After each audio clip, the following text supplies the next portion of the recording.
ओम शांति। आज बाबा के 30/4/2020 के साकार महावाक्य हैं। पहले एक नज़र कल के महावाक्यों पर।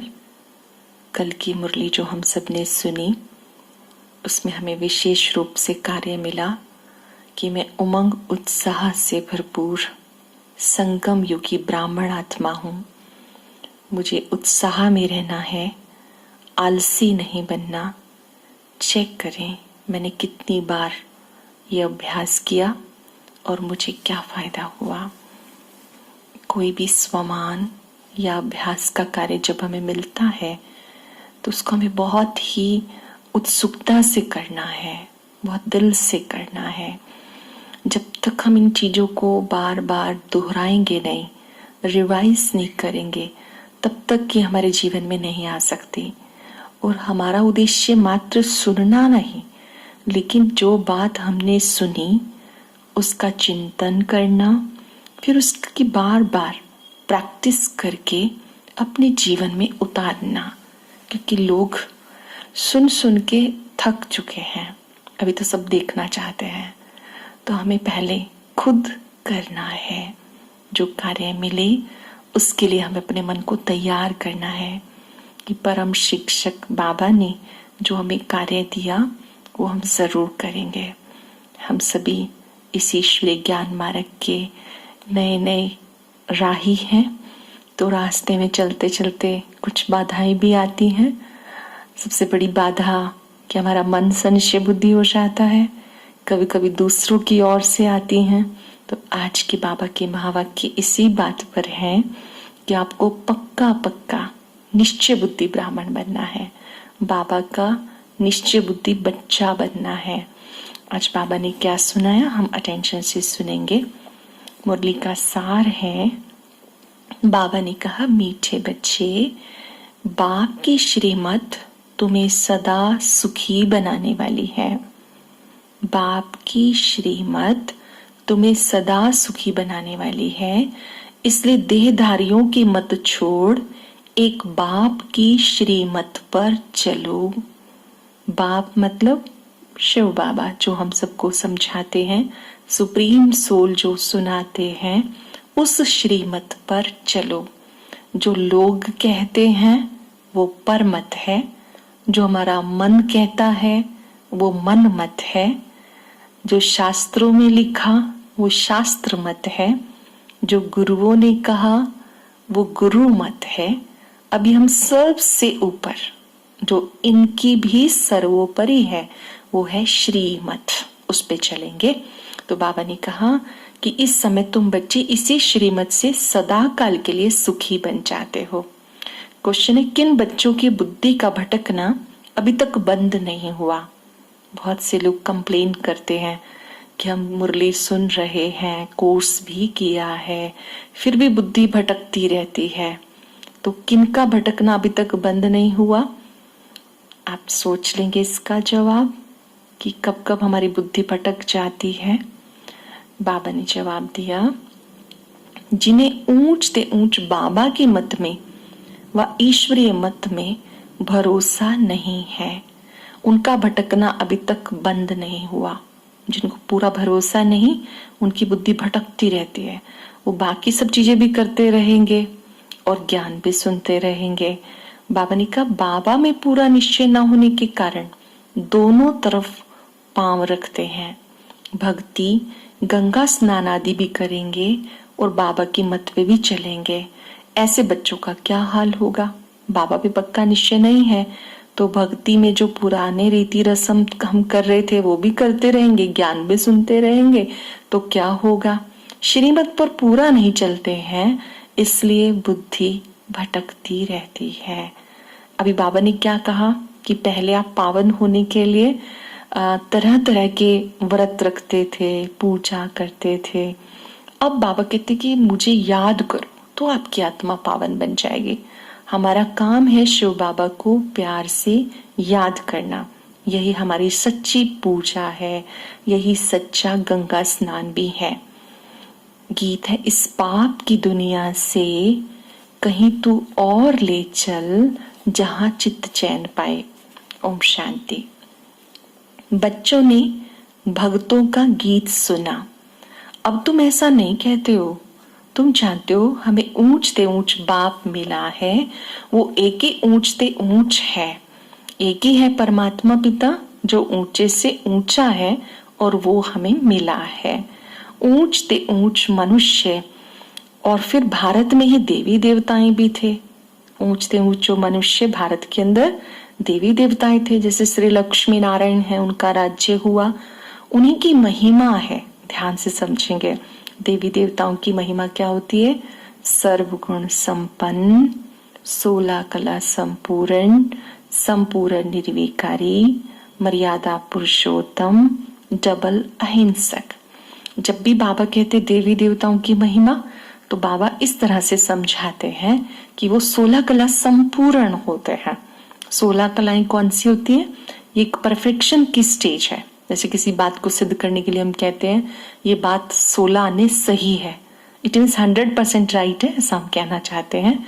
तो देवी देवताओं में सभी कलाएं होती हैं। वो स्वस्थ भी होते हैं, नृत्य कला में भी निपुण होते हैं, अपना बनाने की भी कला होती है। हर तरह से, तन से, मन से, संबंधों से संपूर्ण उनके अंदर होता है, संपूर्णता होती है। सर्वगुण संपन्न होते हैं। जितने भी गुणों की चर्चा की जाती है, देवी देवताएं उनका ही प्रतिरूप हैं। अब मनुष्यों को ये पता नहीं है कि देवताओं को ऐसा बनाया किसने। बड़ा सोचने वाला विषय है ये कि हम देवी देवताओं की पूजा तो करते हैं, मगर कभी सोचते नहीं इनको ऐसा किसने बनाया। अभी तो बिल्कुल ही पतित हो गए हैं। बाबा है ऊंचते ऊंच। हम सबको बाबा ने क्या समझाया कि राजयोग की पढ़ाई से जो ब्राह्मण आत्माएं हैं वो ही देवी देवता बनी, अर्थात आप खुद ही देवी देवता थे, आपको बनना है। ये बात बाबा हमें याद दिलाना चाहते हैं कि आप ही देवी देवताएं थे, आपको फिर से बनना है, अपने सोए हुए देवत्व को जगाना है। बाबा ने कहा अब तुम बच्चे जानते हो कि बाबा आया हुआ है। हम अपने बाबा के पास आते हैं, पढ़ने के लिए आते हैं। वो हमें श्रेष्ठ श्रेष्ठ मत देकर सदा काल के लिए सुखी बनाते हैं। रावण की मत पर तुम कितने तुच्छ बुद्धि बन गए थे। रावण मतलब 5 विकार। रावण का अर्थ ही है काम, क्रोध, लोभ, मोह, अहंकार। दशानंद दिखाते हैं ना 5 विकार, नर के, 5 नारी के। बाबा ने कहा विकारों के वशीभूत होकर तुम कितने पतित बन गए थे। बाबा करके तुम्हें पावन बनाते हैं। एक की मत को छोड़ अनेकों की मत पर अभी भी कुछ भटकते रहते हैं। बोलो उनका क्या हाल होगा। बाबा का ज्ञान मिल गया, सत्य बोध हो गया, अभी भी कईयों की बुद्धि बाहर भटकती रहती है। तो बाबा कहते देखो फिर उनका क्या हाल होगा। फिर भी तुम मनुष्यों की मत पर जाकर यहाँ वहां भटकते रहेंगे, बाप की श्रीमत पर पूरा नहीं चलेंगे, संशय बुद्धि बनेंगे, तो क्या हाल होगा। बाबा समझाते निश्चय पक्का हो तो विजय निश्चित है। निश्चय बुद्धि विजयंती। सरल शब्दों में अब हमने उस परम ज्योति का, परमात्मा का हाथ पकड़ा है। अब उनकी याद में सब कुछ आ जाता है। हमारी यही सच्ची भक्ति है, हमारी यही सच्ची निष्ठा है कि हम उसे याद करें। अब बुद्धि को भटकाना नहीं। बाबा कहते मैं तुम्हें शांति धाम ले जाने के लिए आया हूं, फिर तुम सुख धाम में आ जाएंगे। बाबा मिला तो अब बुद्धि यहाँ वहां नहीं भटकानी है। ऊंच से ऊंच बाप मिला तो बाबा कहते hear no evil, see no evil, talk no evil, think no evil, do no evil. बाबा मिला तो बाबा कहते व्यर्थ की बातें ना तो सुननी है, ना सुनानी है, ना देखनी है, ना सोचनी भी नहीं है। Hear no evil, see no evil. परंतु मनुष्य बिल्कुल ही पतित तमो प्रधान बन गए हैं। कोई क्या कहते हैं, कोई क्या कहते हैं। बाबा कहते मेरा नाम है सदा शिव। मैं पुनर्जन्म में नहीं आता हूं। ड्रामा में मेरा नाम शिव रखा हुआ है। शिव का अर्थ होता है कल्याणकारी।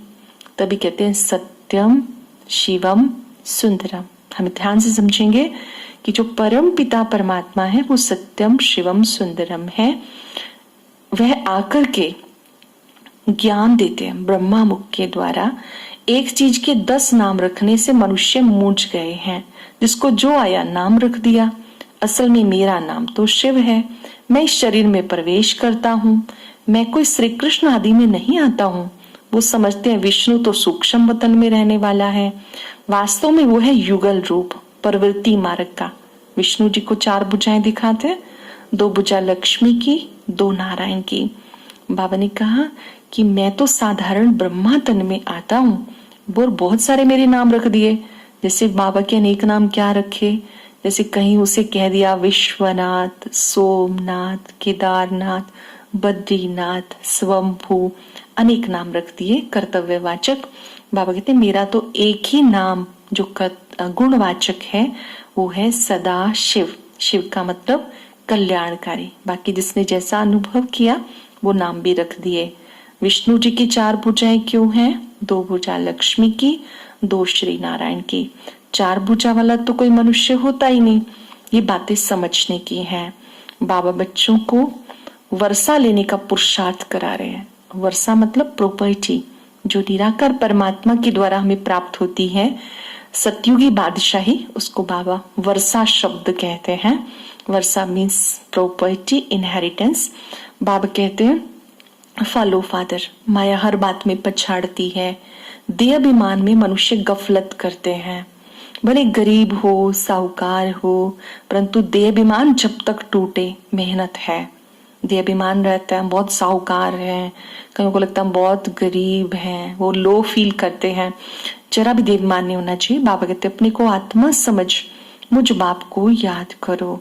देह अभिमान में आकर क्या क्या करते रहे, इस समय पक्के देह अभिमानी बन गए। पुरुषार्थ करो, अभ्यास करो, मैं आत्मा हूं, आत्मा ही सब कुछ करती है।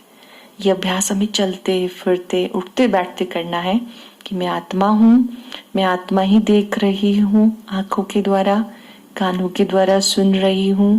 जिन्हें हम देखते हैं उनको भी आत्मिक दृष्टि से देखना है। आत्मा शरीर से अलग हो जाए फिर शरीर को जला देते हैं। शरीर अगर आत्मा चली जाए तो शरीर किसी काम का नहीं, आवाज भी नहीं निकलेगा। आत्मा ही शरीर लेकर पाठ बजाती है। बाबा कहते जितना देही अभिमानी बनेंगे उतना ही तंदुरुस्त निरोगी बन जाएंगे।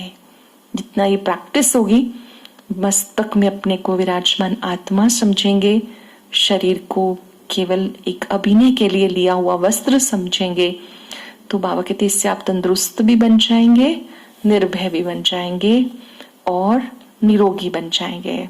इस योग बल से तुम 21 जन्म निरोगी बन जाते हो। जितना याद करेंगे सजाओं से बचेंगे, नहीं तो सजाएं बहुत खानी पड़ेंगी। कितना देही अभिमानी बनना है। कईयों की तकदीर में ज्ञान नहीं है।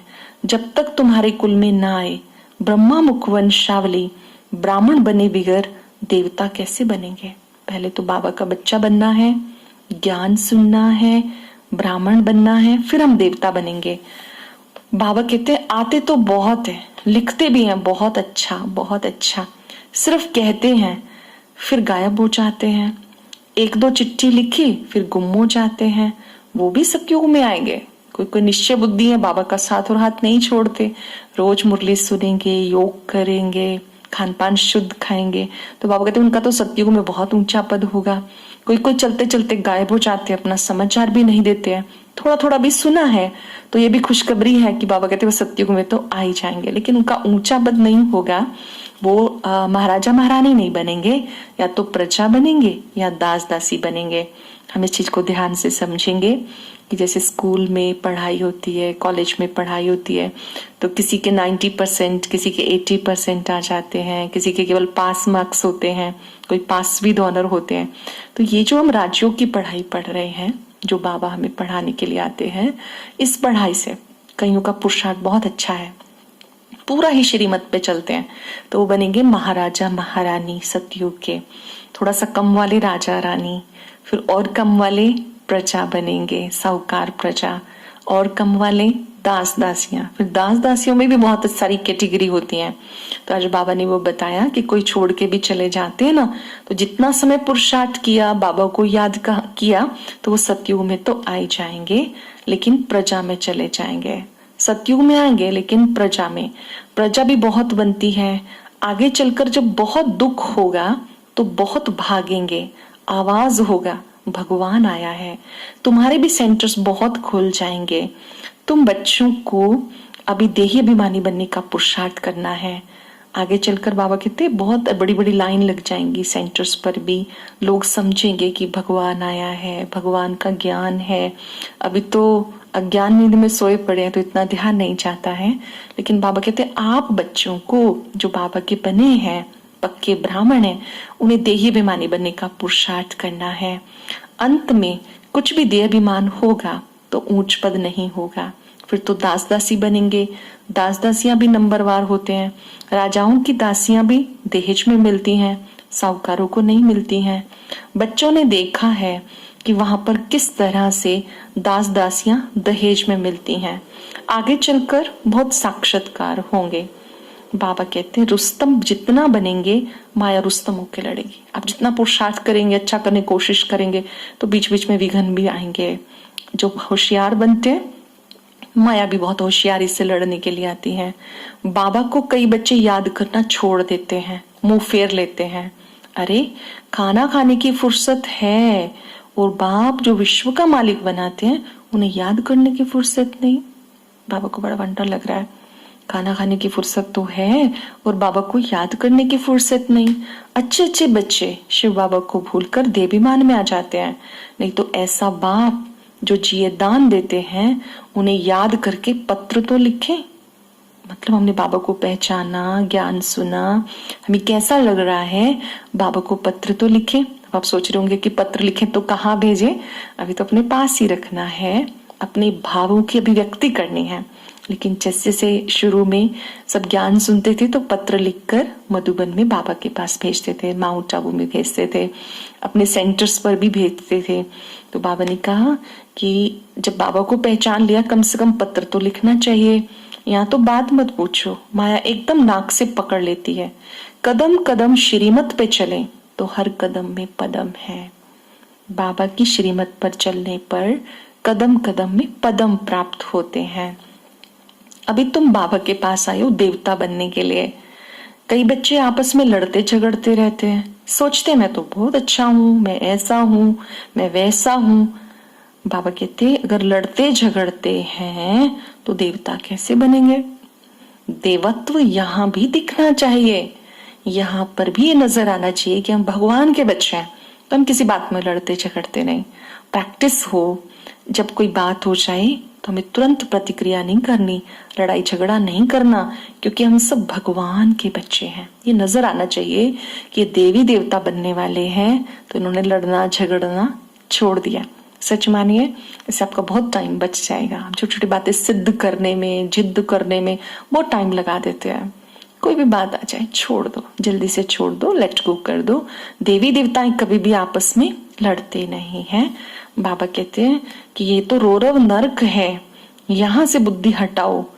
कई बच्चे हैं जो दिन रात चिंताओं में पड़े रहते हैं, क्या होगा, कैसे होगा।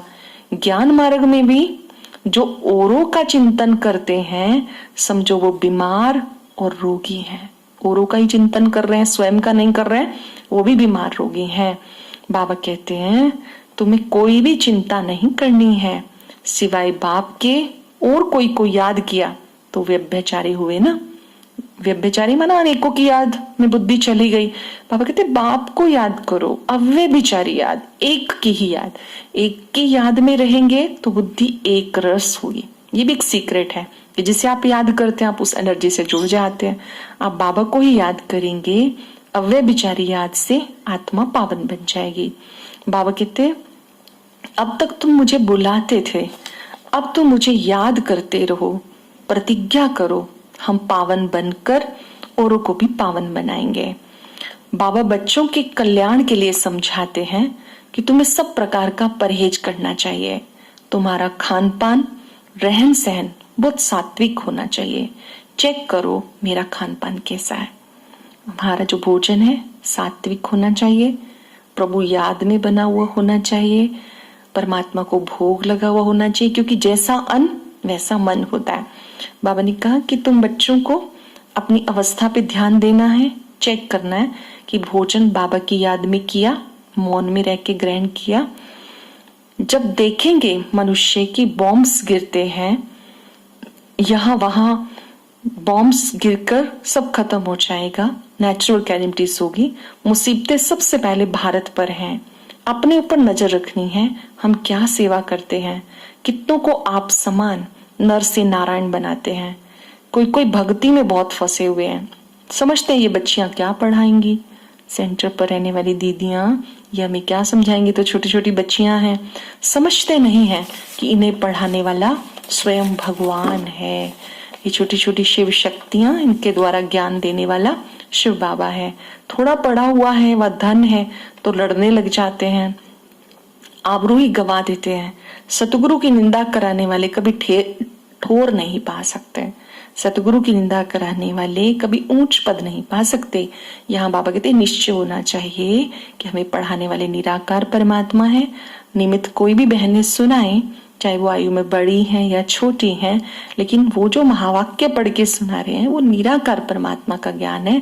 अगर पक्का निश्चय हो जाए तो निश्चय बुद्धि आत्मा कभी संकल्पों में भी नहीं डगमगाएगी। अच्छा, मीठे मीठे सिक्के लदे बच्चों प्रति माता पिता बाप दादा का याद प्यार, गुड मॉर्निंग। रूहानी बाप की रूहानी बच्चों को नमस्ते, रूहानी बच्चों की रूहानी बाप दादा को नमस्ते नमस्ते, गुड मॉर्निंग। शुक्रिया बाबा, शुक्रिया। अब धारणा के लिए सार, कुछ पल सेकंड अपने मन में बिल्कुल साइलेंस में होकर सोचेंगे, आज मुझे बाबा की कौन सी बात बहुत अच्छी लगी जिसे मैं अपनाने के लिए तैयार हूं। कोई भी एक बात सोचेंगे कि आज मुझे भोजन शुद्धि वाली बात अच्छी लगी, आज निश्चय बुद्धि बनने वाली बात अच्छी लगी, क्या अच्छा लगा। सुनेंगे बाबा ने क्या कहा। तेरे मेरे की चिंताओं को छोड़ आप समान बनाने की सेवा करनी है। एक बाबा से सुनना है, बाबा को ही याद करना है, व्यभिचारी नहीं बनना, अनेकों को याद नहीं करना, एक बाबा को याद करना है, सत्यम शिवम सुंदरम को याद करना है। अपने कल्याण के लिए खाने की बहुत परहेज रखनी है, किसी भी चीज में लोभ नहीं रखना, ध्यान रहे माया हमसे कोई उल्टा काम ना करा दे। आज का वरदान बहुत ही सुंदर है। प्रैक्टिकल जीवन द्वारा परमात्म ज्ञान का प्रूफ देने वाले धर्म युद्ध में विजयी भव। अभी धर्म युद्ध की स्टेज पर आना है। उस धर्म युद्ध में विजयी बनने का साधन है आपकी प्रैक्टिकल जीवन, क्योंकि परमात्म ज्ञान का प्रूफ ही प्रैक्टिकल जीवन है। आपकी मूरत से ज्ञान और गुण प्रैक्टिकल में दिखाई दें, क्योंकि आजकल डिस्कस करने में अपनी मूरत को सिद्ध नहीं कर सकते हैं। आजकल अगर हम डिस्कशन करेंगे तो उससे हम अपने आप को सिद्ध नहीं कर सकते हैं, लेकिन अपनी धारणा मूरत से एक सेकंड में किसी को भी शांत करा सकते हैं। सरल शब्दों में हम सबने परमात्म ज्ञान पाया, उसका प्रैक्टिकल रिजल्ट है हमारा वर्तमान का जीवन। वर्तमान में हमारी मनोस्थिति कैसी है। अगर हम सत्य ज्ञान सुन रहे हैं तो हमें अचल अडोल एक रस बन के रहना है, क्योंकि सभी आत्माएं देखना चाहती हैं। तो यहाँ पर विजय उनकी है जिनका प्रैक्टिकल जीवन है। स्लोगन है, आत्मा को उज्जवल बनाने के लिए परमात्म स्मृति से मन की उलझनों को समाप्त करो। आत्मा को उज्जवल बनाने के लिए परमात्म स्मृतियों से मन की उलझनों को समाप्त करो। जैसे जैसे हम ज्ञान सुनते जाते हैं मन की उलझनें समाप्त होती जाती हैं। आज हम अभ्यास करेंगे, मैं निश्चय बुद्धि पक्का ब्राह्मण हूँ। मैं निश्चय बुद्धि पक्का ब्राह्मण हूँ। और एक व्रत रखेंगे, ये भोजन शुद्ध करना है, बाबा को भोग लगाकर मौन में ही स्वीकार करना है। ओम शांति। ओम शांति। अभी स्क्रीन पर आप ये जो बाबा की फोटो देख रहे हैं इसको टच करें और मुरली को आगे भी सुने। इस फोटो पर क्लिक करने से लिखा आएगा विजिट चैनल, फिर उसको ओपन करके आप आज की मुरली या कोई क्लास भी सुन सकते हैं। शुक्रिया। ओम शांति।